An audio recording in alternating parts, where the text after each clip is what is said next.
Négociation 2023. Un voyage marqué par des défis, des sacrifices et une solidarité sans faille. Voici votre histoire. Le 28 septembre 2022, la PTS rejoint le Front commun aux côtés de la CSN, de la CSQ et de la FTQ, formant une coalition de plus de 420 000 travailleurs pour négocier ensemble avec le gouvernement. Cette alliance a été une première victoire, un symbole fort et significatif pour la PTS, et ainsi pour faire face aux défis qu'allait nous amener cette négociation. En octobre, nos demandes sont officiellement déposées en Front commun. Nous faisons savoir au gouvernement que nous sommes prêts en marquant notre présence à Québec. Écoute, je venais d'arriver au syndicat, de nous voir dans un aussi grand nombre dans les rues de Québec, j'avais jamais vu ça. On avait vraiment l'impression d'aller en mission. Fin d'année, les premières offres patronales arrivent, mais elles ne sont pas à la hauteur de nos attentes avec un maigre 9 % sur 5 ans. Ils nous ont offert 9 % sur 5 ans. C'était rire du monde. Qui aurait accepté ça? On valait bien plus que ça. Le 25 janvier 2023, le Front commun, fort de ses 420 000 membres, rejette unanimement les offres du gouvernement. Face à une crise de main-d'œuvre et une inflation historique, les propositions du gouvernement sont insuffisantes et insultantes. En avril, nous nous préparons pour l'action.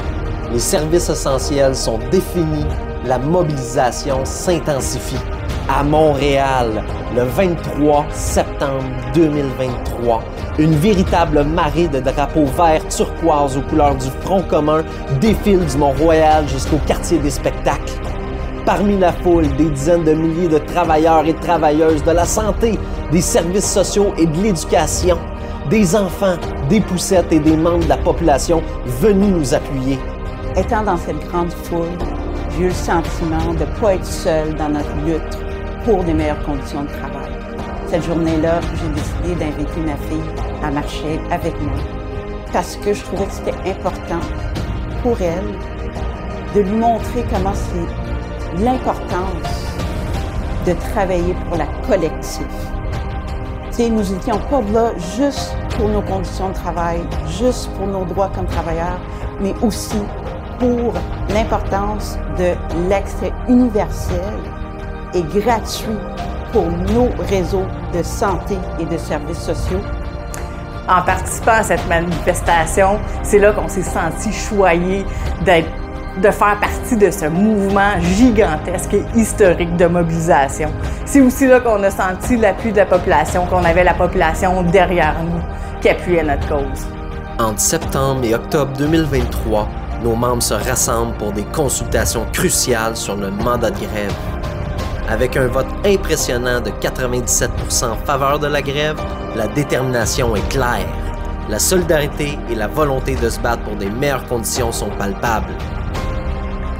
Pour moi, le vote était vraiment parlant. D'ailleurs, dans les échanges qui avaient lieu à ce moment-là, c'était clair que personne n'avait envie d'aller en grève. C'était pas quelque chose que les gens avaient hâte d'aller faire. Par contre, l'exaspération derrière le fait qu'en juin, les députés ont adopté un projet de loi qui augmentait de 30 %, de 30 000 $ annuels leur salaire, pendant que nous, on a de la misère à avoir plus de 9 %, associé avec le fait que durant la période de vote, pour les périodes de grève, on a reçu aussi un nouveau dépôt patronal qui augmentait à ce moment-là à 10,3 % sur 5 ans. Le sentiment de mépris que l'ensemble des salariés qui sont venus voter ont partagé, ont pu mentionner, justifie le 97 %, justifie ce mandat de grève-là que personne n'avait envie de faire mais qui était nécessaire dans le contexte. Les syndiqués du Front commun prennent la rue.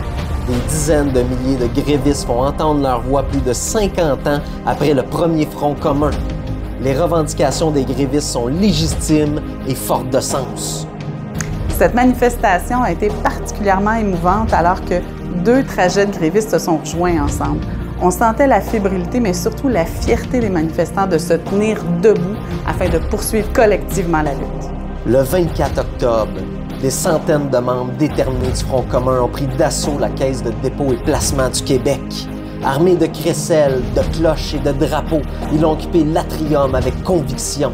Cette action montre notre détermination à défendre nos services publics et à garantir leur accessibilité pour tous.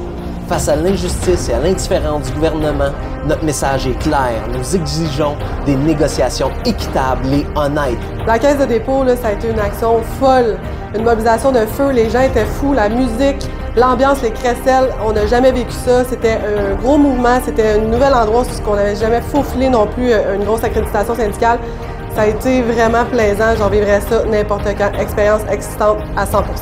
En novembre, nous lançons un signal fort. Une journée de grève pour montrer que nous ne plierons pas. Je me rappelle ce matin-là, on est arrivés tout de bonne heure au bureau parce qu'on était prêts à débuter une grève de grande envergure. Par la suite, quand je suis sortie pour aller faire la coordination des différents sites, ce qui m'a plus marqué, c'est de voir tous nos membres qui étaient gonflés à bloc pour démontrer au gouvernement qu'on lâcherait pas, qu'on était prêts à se battre jusqu'au bout pour avoir des meilleures conditions de travail. En décembre, nous intensifions la lutte avec une semaine historique de grève. Une semaine entière dans le froid et la neige. Nous tenons bon, unis dans l'effort et la conviction d'obtenir mieux. Au mois de décembre dernier, j'ai eu la chance de me rendre au 15 rue Mont-Royal, CLSC, avenue du Parc, avec des gens absolument fantastiques qui m'ont donné une énergie incroyable pendant les manifestations. Et puis, c'est peut-être ça le secret qui m'a fait passer de la SST à la mobilisation où j'en suis aujourd'hui. La veille de Noël, un espoir naît. Une entente sectorielle est en vue, fruit de notre persévérance. En décembre, une entente de principe est proposée. Nous sommes proches de la victoire, le fruit de 2 ans de lutte acharnée. Après presque 2 ans de lutte, d'acharnement, de manifestation, de mobilisation, qu'on ait reçu enfin une offre là, du gouvernement qui a de l'allure. Le 15 février 2024, vous dites oui à 71,3 %. Une victoire collective, une victoire pour chaque membre. Cette victoire est la vôtre, mais notre lutte pour un avenir meilleur continue. Ensemble, nous avançons toujours plus fort.